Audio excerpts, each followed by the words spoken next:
Ok, abre tu Biblia. Ahora sí, vamos a la carta a los Romanos, capítulo 8. Vamos a estar estudiando un par de versículos, no son muchos realmente, pero son importantes y hemos estado como que en este capítulo y vamos a estar un par de semanas más como que a una velocidad un poco más lenta en este capítulo porque creo que hay cosas bien importantes que Dios nos quiere decir.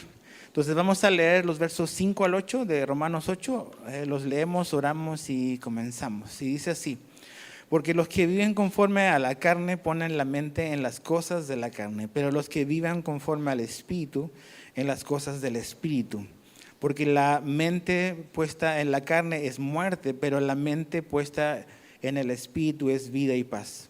La mente puesta en la carne es enemiga de Dios porque no se sujeta a la ley de Dios, pues ni siquiera puede hacerlo. Y los que están en la carne no pueden agradar a Dios. Entonces, Padre, abre nuestro entendimiento y nuestros ojos, revélanos tu verdad que está acá y ayúdanos a abrazarla y a poder comprender, Señor, lo que tú tienes para nuestra vida y cómo debemos de vivir. Te lo pedimos en el nombre de Jesús. Amén. Estamos en esta sección, como hemos estado viendo las últimas semanas, donde el enfoque de la carta a los romanos pasó de lo que es la justificación por la fe a lo que es la santificación, que básicamente la santificación es este proceso a través del cual vamos siendo cambiados y transformados conforme a la imagen de Jesús. La salvación es algo, es un evento que ocurre en un momento en nuestra vida, pero la santificación es un proceso que ocurre en nuestra vida. Es el proceso largo hasta el último día de nuestra vida. Ahora, para poder caminar en santidad, una palabra que a veces no oímos mucho o a veces se distorsiona un poco el concepto de santidad. Pero lo que Pablo nos explicaba en su carta hasta el momento es que para poder andar y caminar en santidad, ciertas cosas debían de ocurrir o deben de ocurrir. Lo primero que él nos enseñó en el capítulo 6 es que debíamos de ser libres del poder del pecado. No hay manera posible de poder caminar en santidad si primero no somos libres del poder del pecado. Y eso ocurrió cuando Cristo murió por nosotros. Él no solamente nos salvó, eso implicó que Él nos liberara del poder del pecado.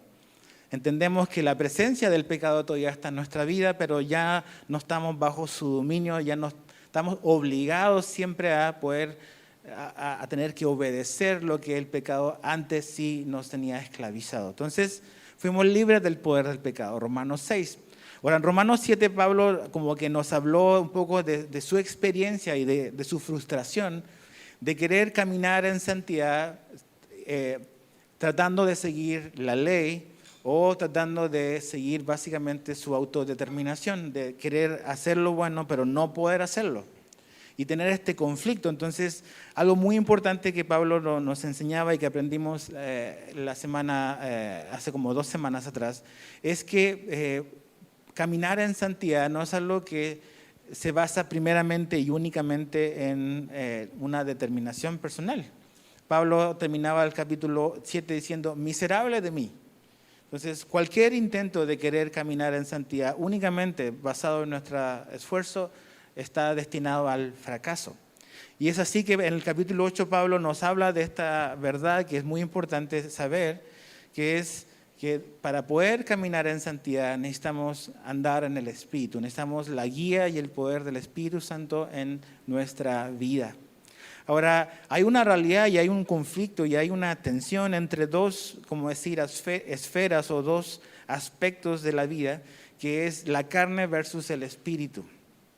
Pablo, si te fijas, si lees conmigo nada más el verso 4, mira, de Romanos 8, Pablo decía: para que el requisito de la ley se cumpliera en nosotros, que no andamos conforme a la carne, sino conforme al Espíritu. Ahí Pablo nos introduce y nos habla de esta realidad, de estas ambas realidades, de por un lado la carne y por otro lado el Espíritu. Cuando hablamos de la carne, no estamos hablando, y la Biblia no habla, nos está refiriendo al cuerpo humano, aunque la carne tiene efectos e influencias sobre el cuerpo humano. Pero está hablando básicamente de la naturaleza humana caída, la naturaleza pecaminosa. Nuestra herencia por nuestro padre Adán, esta tendencia, esta predisposición a hacer lo malo. Esa es la carne, esa es la naturaleza carnal. Y esa es una realidad. Ahora fuimos liberados del poder, pero su presencia sigue estando ahí. Entonces, ¿cómo le hacemos? ¿Qué debemos de hacer? ¿Cuál es nuestra esperanza? Y es el Espíritu de Dios. El Espíritu es la contraparte. Y cuando habla aquí en el verso 4 y lo que está hablando después de andar conforme al Espíritu, está refiriéndose al Espíritu Santo. De hecho, en tu Biblia es muy probable que aparezca en mayúscula, es una persona. No es nuestro espíritu interior, nuestro ser interior, está hablando del Espíritu Santo. Y estas dos realidades son realidades que están en conflicto. Pudiésemos decir que la carne y el espíritu son dos mundos en guerra. Son dos mundos en guerra. Y Pablo nos va a explicar qué significa, por un lado, andar o vivir conforme a la carne y andar o vivir conforme al espíritu. La semana pasada simplemente lo mencionamos. Ahora del verso 5 en adelante Pablo lo comienza a explicar.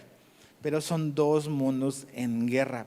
De hecho, quiero leerte lo que Pablo escribió en Gálatas 5:17. Dice, porque el deseo de la carne es contra el espíritu y el del espíritu es contra la carne, pues estos se oponen el uno al otro, de manera que ustedes no pueden hacer lo que deseen. Entonces, hay un conflicto, hay una batalla, hay una situación de antagonismo entre nuestra carne, nuestra naturaleza caída, dominada por el pecado y el Espíritu de Dios. Nuestra carne nunca va a querer obedecer a Dios. Nuestra carne nunca va a cooperar con Dios. Nuestra carne nunca va a querer buscar la voluntad de Dios. Entonces, la única esperanza que teníamos para salirnos de eso es necesitamos a Jesús. Y necesitamos a Jesús. Y necesitamos al Espíritu de Dios en nuestra vida para poder andar en la vida victoriosa que Jesús ideó y planificó para nosotros. Entonces, en el verso 5, y vamos a ver como un contraste. Vamos a contrastar lo que implica el vivir conforme a la carne y lo que implica vivir conforme al Espíritu. Y Pablo está hablando de un tipo de persona. Dice, los que viven conforme a la carne. ¿De quién está hablando ahí?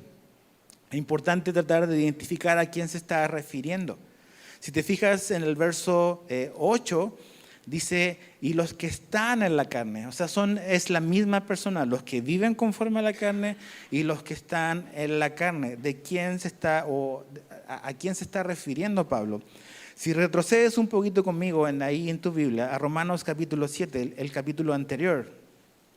Romanos 7, verso 5, aquí nos da la respuesta de quiénes son estos que están en la carne. Romanos 7:5 dice, porque mientras estábamos en la carne, las pasiones pecaminosas despertadas por la ley actuaban en los miembros de nuestro cuerpo a fin de llevar fruto para muerte. Entonces Pablo está hablando de cuando antes nosotros estábamos en la carne, está hablando de nuestra vida pasada, cuando no éramos cristianos, cuando todavía no conocíamos a Jesús. Entonces esta descripción de los que viven conforme a la carne, Pablo está refiriéndose a el incrédulo, a la persona que no conoce a Jesús. Es un recordatorio también de la vida que teníamos antes de conocer a Cristo. Y como yo sé que la Biblia habla, Pablo escribe otra carta, 1 Corintios, donde una de las características de esos cristianos es que eran carnales. Entonces, hay cristianos que a veces actúan carnalmente o actuamos carnalmente, pero aquí Pablo está enfocándose por el contexto no en los cristianos que son carnales, sino en el que está en la carne, esa persona que todavía no conoce a Jesús, que no ha nacido de nuevo. ¿Y qué es lo que caracteriza la vida de una persona que no conoce a Cristo personalmente? Hay diferentes cosas, pero el gran énfasis de esta porción, si te fijaste, es mente. La palabra mente aparece repetida varias veces. Entonces, dice, los que viven, en el verso 5, conforme a la carne, los que tienen esa naturaleza, los que no han nacido de nuevo, los que están solamente en Adán, ellos ponen la mente en las cosas de la carne. Ese poner la mente es quizás la idea más importante de esta sección, porque Pablo la va a explicar tanto para el que no es cristiano como para el cristiano también. Entonces, la vía de nuestros pensamientos es importante tanto cuando no éramos creyentes como cuando ahora lo somos. Entonces, poner la mente tiene que ver con fijar nuestros pensamientos de cierta manera. Y la idea de esta frase nos habla, o el sentido tiene que ver con las preocupaciones, las ambiciones, las prioridades y los afectos. Son las preocupaciones, las ambiciones, las prioridades y los afectos. O sea, ¿qué es lo que realmente constantemente estaba o está en nuestra mente? ¿Qué es lo que estamos entreteniendo en nuestros pensamientos? ¿Cuáles son las cosas que consideramos importantes? ¿Por qué pensamos como pensamos? ¿Cuáles son los criterios? ¿Qué es lo que nos mueve? ¿Qué es lo que te impulsa todos los días a hacer lo que haces y por qué lo haces? Eso es poner tu mente, es poner tu enfoque en algo en particular. Y Pablo y la Biblia nos describe cuál es el enfoque de los que no han nacido de nuevo, de los que no conocen a Cristo. El enfoque son las cosas de la carne. Ese es su enfoque, eso es lo más importante. Esa es la única manera que ellos tienen de pensar. Esa era la única manera en la cual tú y yo pensamos antes de conocer a Cristo. Hacíamos lo que hacían los demás. Nos movíamos básicamente al ritmo de los demás. O sea, es la manera en que el hombre percibe la realidad y piensa que esto es importante y esto no. Ahora, la Biblia nos da ciertos ejemplos de qué es lo que son estas cosas de la carne, las cuales el incrédulo como que permanece y vive conforme a ellas. Por ejemplo, Gálatas 5, 19 al 21. En Gálatas 5, 19 al 21, Pablo nos da una lista de las obras de la carne. Entonces, estas son las cosas que antes nuestra vida como que predominaban en nuestros pensamientos, en nuestras prioridades. Dice, ahora bien, dice, las obras de la carne son evidentes. O sea, estas son cosas muy obvias. Dice, los cuales son inmoralidad, impureza, sensualidad, idolatría, hechicería. Esa palabra hechicería es farmaquía, es donde viene la palabra fármaco y tiene que ver con drogas también. En el mundo antiguo las drogas estaban relacionadas con el ocultismo, por eso es hechicería. Entonces, enemistades, pleitos, celos, enojos, rivalidades, disensiones, herejías, envidias, borracheras, orgías y cosas semejantes. O sea, hay muchas cosas que rodean esta lista. Dice cosas semejantes contra las cuales les advierto, como ya se lo he dicho antes, que los que practican tales cosas no heredarán el reino de Dios. Entonces Pablo está haciendo y mostrándonos las obras de la carne y está hablando de cuáles eran las cosas en las cuales básicamente vivíamos antes, cuáles son las cosas que predominan en la mente, en los afectos de una persona que no conoce a Cristo. El enfoque de sus pensamientos, ellos ponían y nosotros poníamos nuestra mente en estas cosas. Y el poner nuestra mente en ciertas cosas, eso se veía también en nuestra conducta. Porque tú y yo vivimos no tanto por lo que profesamos, vivimos por lo que creemos.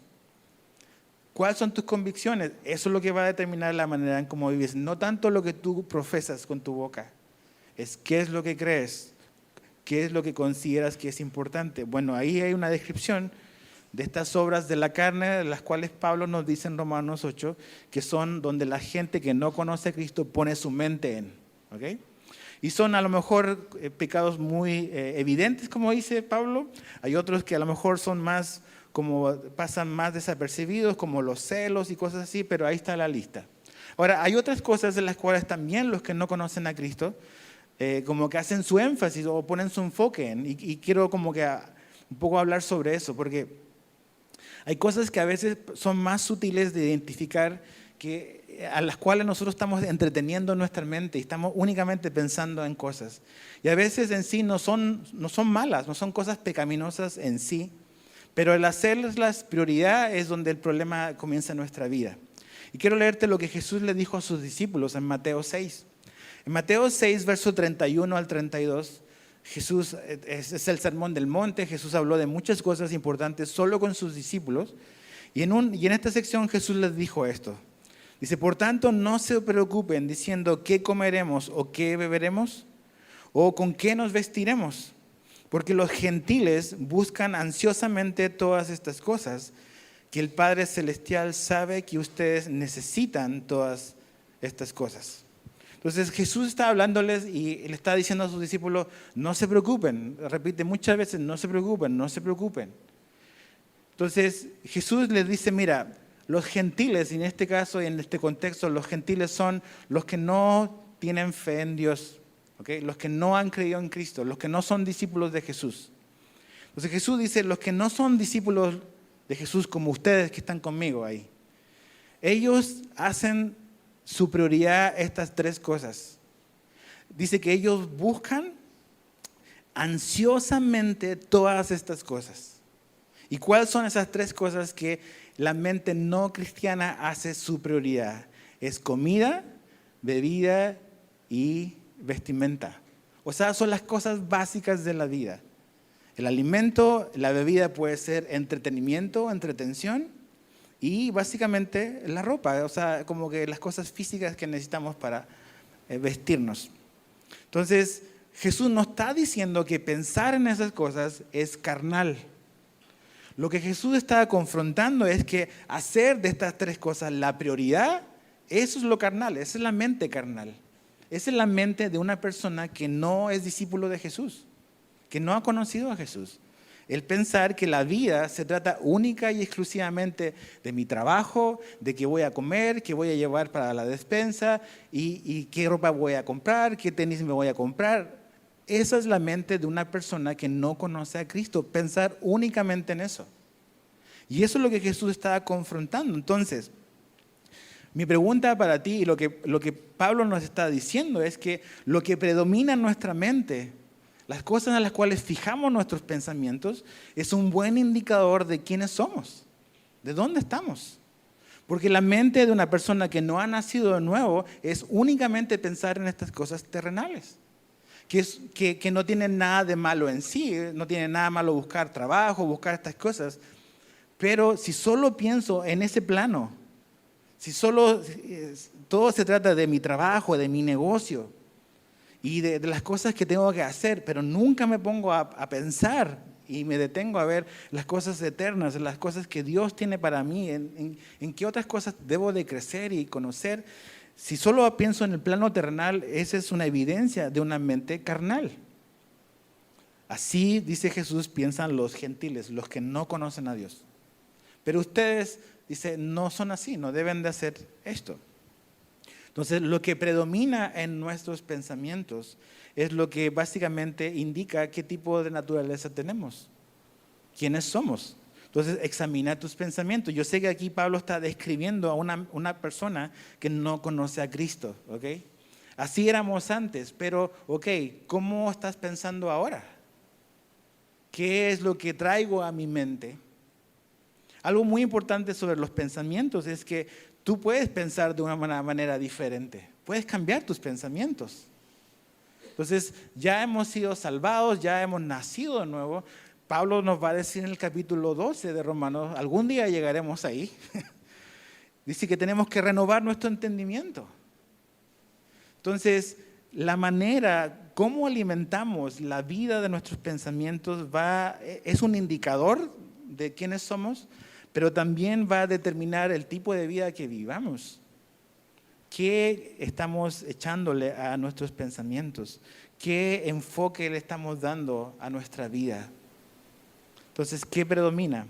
Ahora, el resultado, Pablo dice, de los que ponen su mente en las cosas de la carne, él empieza a explicar en el verso 6, es muerte. Cuando tú y yo no conocíamos a Cristo, estábamos en muerte. Y la Biblia se refiere a una muerte espiritual que básicamente es separación de Dios.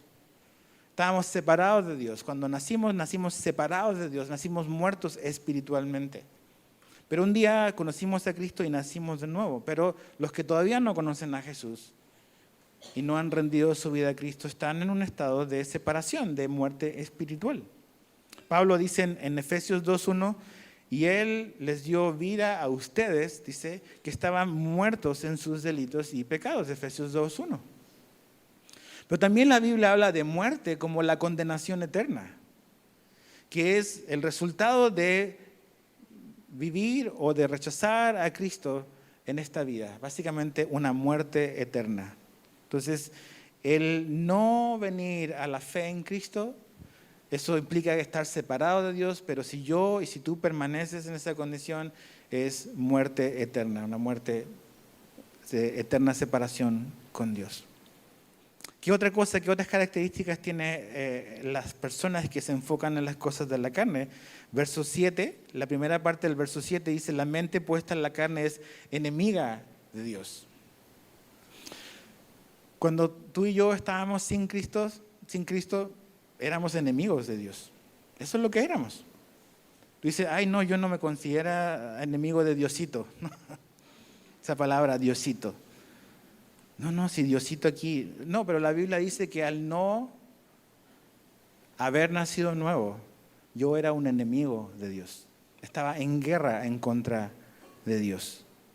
Por eso, mira lo que Pablo escribió en Romanos 5, lo leímos hace un par de meses. Romanos 5:1 dice, por tanto, habiendo sido justificados por la fe, un resultado de la justificación por la fe es que tenemos paz para con Dios.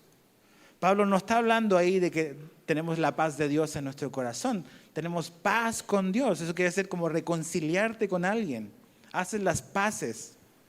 Entonces, ¿por qué era necesario hacer las paces, estar en paz con Dios? Porque lo que Pablo dice aquí, estábamos en guerra en contra de Dios. Éramos enemigos de Dios.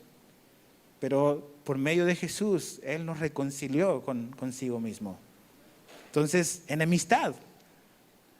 El hombre no nacido nuevo, el hombre que no ha conocido a Cristo, está en un estado de enemistad con Dios. No solamente eso, también el verso 7 es desinterés. Dice, porque no se sujeta a la ley de Dios, pues ni siquiera puede hacerlo. Una persona que no conoce a Jesús tiene cero interés en Dios. A lo mejor le interesan y le llama la atención las cosas espirituales, que es diferente. ¿Por qué? Porque tenemos un vacío y tenemos una necesidad y Dios nos creó para adorarlo. Pero no es que andamos buscando a Jesús por nacimiento. No estamos interesados en Cristo. Pablo ya nos dijo, nadie busca a Dios, ni siquiera uno. Dios es el que viene a buscarnos a nosotros. Entonces, cuando tú y yo no teníamos a Jesús, no había ningún interés por la Biblia, no había ningún interés por su palabra. Ni siquiera había interés, menos íbamos a querer obedecer lo que este libro decía. Esa era nuestra condición previa, desinterés e incapacidad de hacer la voluntad de Dios. Fíjate el verso 8, y los que están en la carne no pueden, no solamente es no querer, es no pueden agradar a Dios. Entonces, estando en mi carne o estando en la carne, siendo un no creyente, no habiendo nacido nuevo, nunca voy a poder agradar a Dios. Nunca. La pregunta es, ¿cómo puedo agradar a Dios entonces? El único lugar o la única esperanza es estando en Cristo. Estando en Cristo, como dice el verso 1, no estamos bajo ninguna condenación. Ninguna. Entonces, la única posibilidad de cambiar de estatus y de poder agradar a Dios es estando en Cristo, viniendo a una nueva vida. Porque Cristo va a producir una nueva vida, va a producir nuevos frutos en nuestra vida, va a poner nuevos deseos en nuestro corazón. Va a haber todavía una lucha con el pecado y con la carne, lo sabemos. Pero Dios va a hacer una nueva obra, somos nuevas criaturas y Dios va a comenzar a transformar nuestra vida.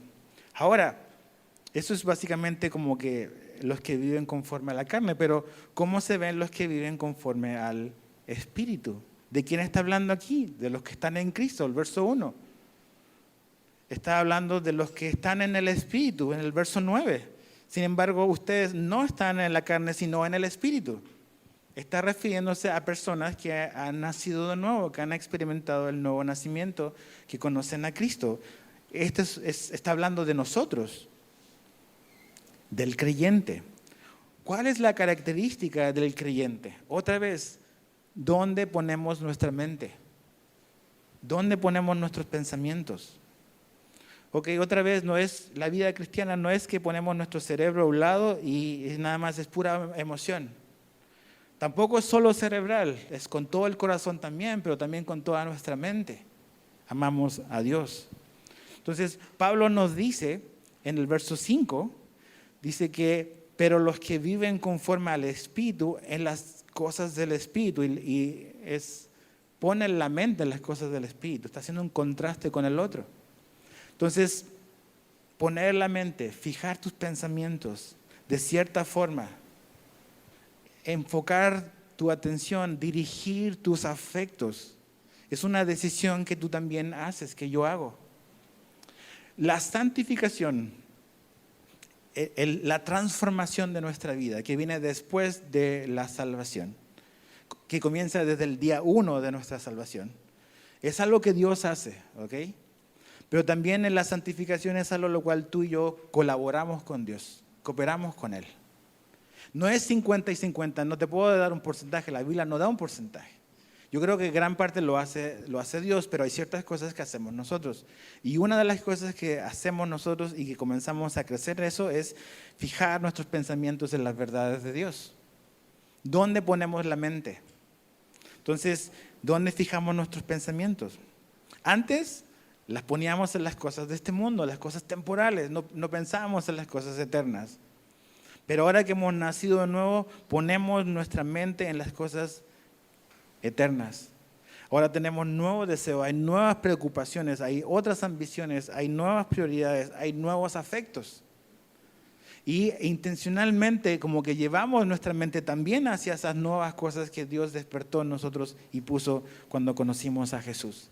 Esa es la manera en la que tú y yo colaboramos con Dios en nuestra santificación. A veces yo me he encontrado, me ha pasado que a veces estoy, Señor, nada más como lléname de tu espíritu y debemos de pedir eso. Pero pensamos que no colaboramos con Dios en otras cosas que tenemos que hacer.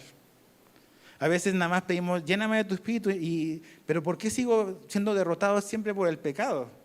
Si como que le pido a Dios de que me llene de su espíritu, ¿por qué no cambia mi vida? Es porque a lo mejor no estás haciendo esto, no estás poniendo tu mente donde Dios quiere que tengas tu mente. Eso es algo que tú y yo tenemos que hacer. Dios no va a poner mi mente en cosas, yo tengo que hacerlo. ¿Con qué estoy llenando mi mente? ¿Qué películas estoy viendo? ¿Qué música estoy oyendo? ¿Qué juegos estoy jugando? ¿Qué lugares estoy frecuentando? ¿Con qué gente me estoy relacionando? Esas son decisiones que tú y yo tomamos. Dios no va a tomar por nosotros esas decisiones. Y todas esas cosas moldean nuestra manera de pensar. Entonces, el enfoque es pensar y enfocar nuestra atención en las cosas que son de Dios. Mira, Pablo lo puso así, Colosenses 3, verso 1 al 2. Si ustedes pues han resucitado con Cristo, y esa es una manera de decir, ok, ustedes los que nacieron de nuevo, ok. Dice, busquen las cosas de arriba, donde está Cristo sentado a la diestra de Dios. Pongan la mirada, dos verbos imperativos, busquen y pongan la mirada. Son cosas que tú y yo debemos de hacer. Pongan la mirada en las cosas de arriba, no en las de la tierra. ¿Cuáles son las cosas de la tierra? ¿Qué voy a comer? ¿Qué voy a vestir? ¿Dónde voy a trabajar? No es que esas cosas no sean importantes, pero ese no es el propósito de la vida. Eso no es la prioridad de nuestra vida. El trabajo es una manera en la cual honramos a Dios. Es importante, es una pieza en nuestra vida, pero no es la pieza más importante, es una pieza en nuestra vida. Entonces, buscar las cosas de Dios. ¿Cuál es la voluntad de Dios para mi vida hoy? ¿Cuál es la voluntad de Dios para mi vida en este trabajo o en este negocio? ¿Cuál es su voluntad en la carrera que estoy estudiando, en el lugar donde estoy estudiando? ¿Cuál es la voluntad de Dios en la familia en la que Él me puso? Tenemos que pensar y poner nuestra mente en esas cosas, hacer esas preguntas. Dios no lo va a hacer por nosotros, nosotros debemos hacer eso. Ahora, ¿qué cosas o qué ejemplos nos muestra la Biblia? Así como vimos los de Gálatas, que estas cosas son evidentes para los que piensan en las cosas de la carne. ¿Cuáles son las cosas que deben de caracterizar a una persona que conoce a Jesús, que ha nacido de nuevo? Si volvemos a ver el relato de Jesús en Mateo 6, de, los gentiles piensan estas cosas, ¿qué le dice Jesús a ellos? ¿Qué debe de predominar en el pensamiento de los discípulos de Jesús? Mateo 6:33. Pero busquen primero su reino y su justicia, y todas estas cosas les serán añadidas. Ok, Jesús dice, los gentiles, los que no conocen a Cristo, solo piensan en estas tres cosas, las cosas terrenales. Pero ustedes, y Jesús dice, yo sé y Dios sabe que ustedes necesitan estas tres cosas. Dios sabe eso. Pero Jesús dice, ustedes, sus discípulos, le está hablando a ellos y a nosotros, ustedes, dice, deben de ¿qué? De buscar primero. O sea, eso habla de lo que es primordial, la prioridad de nuestra vida que comienza en cómo pensamos. Debe ser el reino de Dios y su justicia. ¿Cómo encajo yo? ¿Dónde entro yo en la historia de Dios y no dónde Dios entra en mi historia? ¿Qué es lo que queremos hacer? Queremos usar a Jesús y ponerlo ahí en un lugar en mi historia. No. Es al revés el Evangelio. Es Dios nos pone en su historia. Es su reino y su justicia, no mi reino y mi justicia. Entonces, y Jesús dice, si ustedes hacen eso, todas estas cosas les serán añadidas. ¿Les parece justo el trato? Jesús dice, si ustedes se encargan de mis cosas, yo me voy a encargar de las suyas. ¿Cerramos el trato? Pero nos cuesta, ¿verdad? A lo mejor estamos buscando el reino de Dios y su justicia, pero ¿lo estamos buscando primero? A lo mejor nos contentamos con que Jesús está en alguna parte de nuestra vida, pero lo que Jesús está diciendo es, tenemos que hacerlo primero en nuestra vida. Entonces, la mente o crecer en la dirección donde Dios quiere que crezcamos es empezar y cambiar nuestras prioridades. Poner las prioridades de Dios y de su reino como lo primero en mi vida, y Él se va a encargar de acomodar todo lo demás. Eso implica fe y obediencia. Ahora, este asunto de la vida en el Espíritu, de los que son del Espíritu, o sea, viven conforme al Espíritu, ¿cómo se ve una iglesia, cómo se ve una vida, un cristiano que está siendo dirigido o que está viviendo conforme al Espíritu? Acompáñame, por favor, al libro de los Hechos, capítulo 2.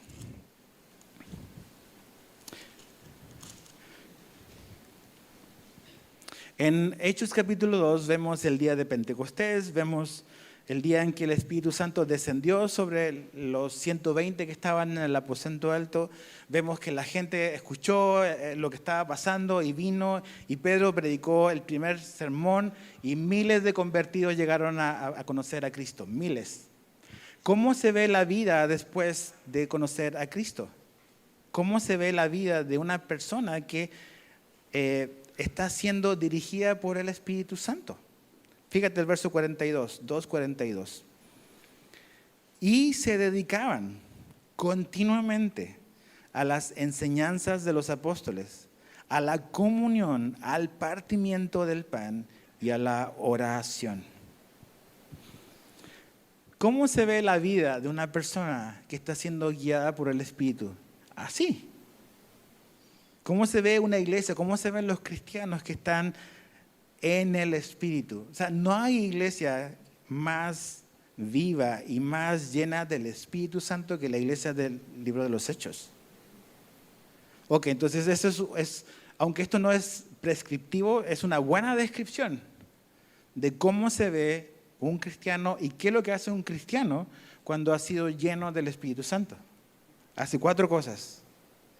Dice que ellos perseveraban, o sea, esto no era esporádico, ellos perseveraban en, dice, la doctrina, en las enseñanzas de los apóstoles. Eso quiere decir que una vida en el Espíritu y una vida que está conforme al Espíritu es una vida que va a perseverar en la enseñanza bíblica.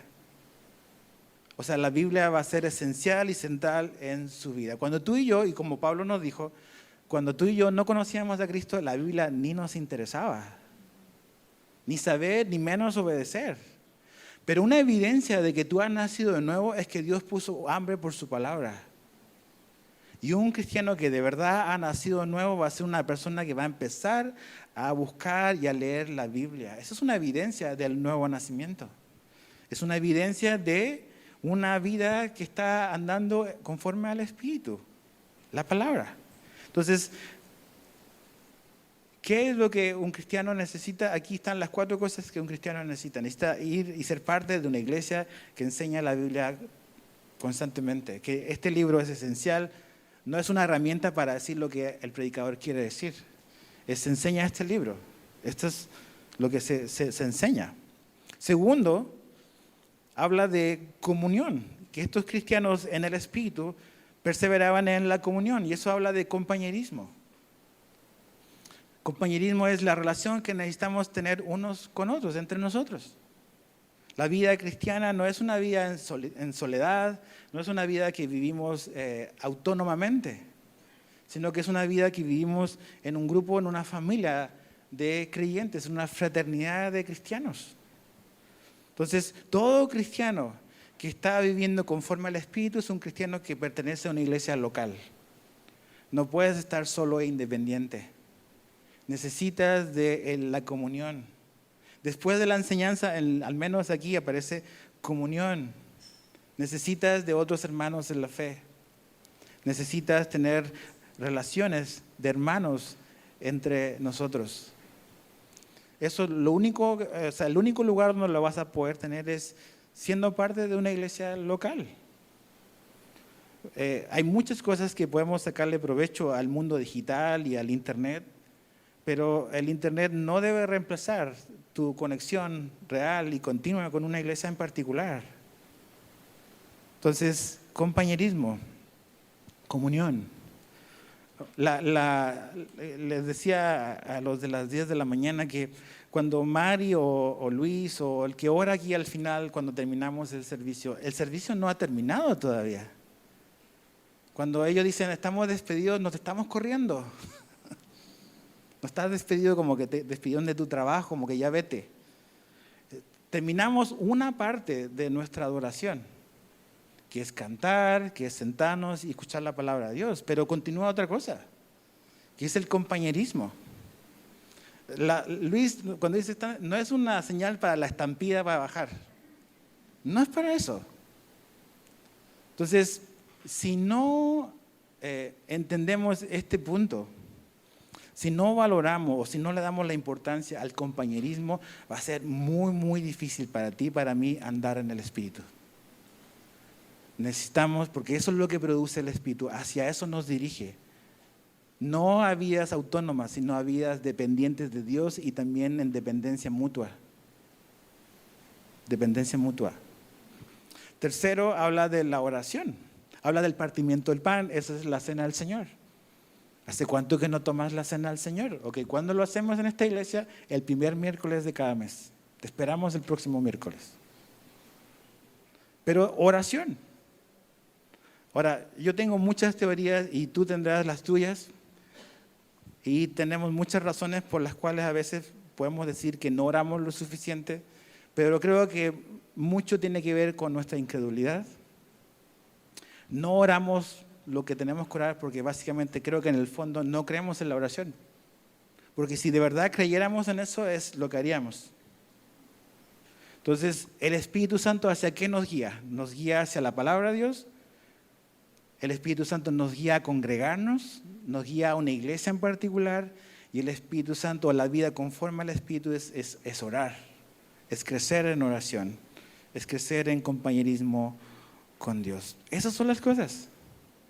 Y hoy en día los expertos quieren inventar la rueda y hacer estrategias para que las iglesias crezcan y inventamos, se nos ocurren muchas cosas, luces, humo, todo lo que quieras. Y aquí estos cristianos que solamente tenían la palabra, tenían la oración y el compañerismo, cambiaron el mundo. Ellos tenían algo que probablemente nosotros no tenemos, teniendo más nosotros físicamente o materialmente que ellos. De hecho, para empezar, tenemos Biblias impresas. Ellos no tenían. Entonces, ¿te das cuenta cómo se ve la vida en el Espíritu? Así se ve. Estas cosas son donde Dios nos guía. ¿Y qué produce eso? Dice, volviendo a Romanos 8, produce vida, produce paz. Pablo habla de eso en el verso 7. Y creo que produce nuevos deseos. ¿Te acuerdas que lo que dije del que no es cristiano? Dice, y los que están en la carne no pueden agradar a Dios. Ahora, al estar en Cristo, ¿qué crees que va a pasar? Vas a querer agradar a Dios. Y este agradar a Dios no es para obtener su favor, ¿ok? Ya tenemos el favor. ¿Por qué? Porque estamos en Cristo. Ya hemos sido aceptados por Dios porque estamos en Jesús. Pero ahora ese querer agradar a Dios es porque yo amo al Señor. Porque Él me amó primero a mí. Y me perdonó todo mi prontuario delictivo. Y me garantizó una eternidad con Él. ¿Cómo no voy a amar a una persona así? Nadie me amó como Él. Entonces ahora yo quiero agradarlo a Él. Y creo que esa es una buena característica de una persona que está viviendo conforme al Espíritu. Una persona que ha nacido de nuevo. Su deseo más grande es querer agradar a Dios. Esa es una evidencia de un nuevo nacido. Cuando tú y yo no teníamos a Jesús, no nos interesaba agradar a Dios. Pero ahora sí. Entonces, ¿dónde estás aquí? ¿En qué grupo estás? Ahora, como yo mencioné al inicio, los corintios nos muestran que podemos ser cristianos, haber nacido nuevo y todavía vivir a veces de una manera carnal. Pero no debe ser un justificativo para permanecer en esa condición. Entonces, creo que lo que tenemos que hacer es dejar de sembrar para la carne y sembrar más para el Espíritu. Ese es el consejo que nos da Pablo. Gálatas 6:8. Porque el que siembra para su propia carne, dice, de la carne segará corrupción. Pero el que siembra para el Espíritu, del Espíritu segará vida eterna. Entonces, ¿quieres cosechar algo distinto? Y no vamos a pedir ofrenda, ¿ok? Ese versículo de que siembra, nada. Pero ¿quieres cosechar algo distinto en tu vida? Tienes que sembrar algo diferente. Debes de dejar de sembrar para tu carne y sembrar para el Espíritu. ¿Y qué significa sembrar para el Espíritu? Todo esto que hablamos es darle más tiempo a la palabra de Dios.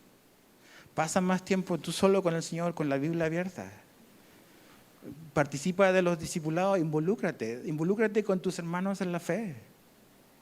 No vivas una vida aislada, conecta con la gente. Okay, yo entiendo, las relaciones de hermandad no se dan de un día para otro, hay que construir esto. Toma tiempo, pero si tú mantienes el curso, vas a obtener. Cuando tú siembras algo, no sale el fruto el mismo día.